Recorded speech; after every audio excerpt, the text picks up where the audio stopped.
Très chers téléspectateurs de Cattle TV Gabon, bonsoir. Soyez les bienvenus pour ce flash d'info du lundi 16 janvier 2023.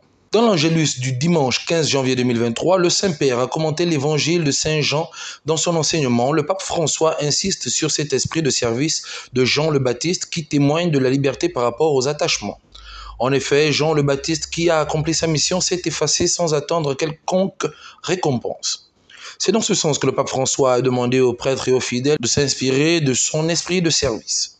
À l'issue de la prière de l'Angélus d'hier dimanche 15 janvier 2023, le pape François a, avec le peuple de Dieu réuni place Saint-Claire, déclaré « Remercions le Seigneur qui guide fidèlement et patiemment son peuple vers la pleine communion et demandons à l'Esprit Saint de nous éclairer et de nous soutenir par ses dons. » Aussi, à quelques jours de l'ouverture de la semaine de prière pour l'unité des chrétiens, dont le thème est tiré du livre d'Isaïe au chapitre 1er, verset 17.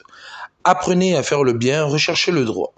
Le pape François a annoncé que les travaux de la première assemblée du synode sur la synodalité seront précédés d'une veillée de prière œcuménique le samedi 30 septembre 2023, place Saint-Pierre.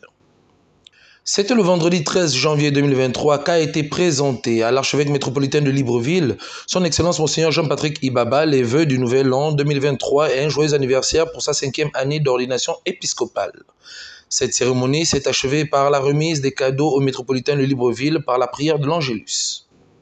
Le Bureau national de la Fédération catholique des mouvements FECAM invite l'ensemble des bureaux nationaux des mouvements à une réunion qui aura lieu demain, mardi 17 janvier 2023 à 17h30 à la paroisse Saint-Pierre, en présence de l'aumônier de la coordination nationale de la jeunesse, l'abbé Michael Oyono-Moussavu, le curé. On note que l'ordre du jour portera sur la vie des mouvements, l'installation de la FECAM dans le diocèse de Port-Gentil. Les chevaliers de l'Immaculée de la paroisse Saint-Joseph de Minzik étaient en recollection du vendredi 13 au dimanche 15 janvier 2023. Autour de leur aumônier, l'abbé Valérie Ngema Esson. 2 thèmes ont été développés. Quitte ton fardeau et tu seras sauvé.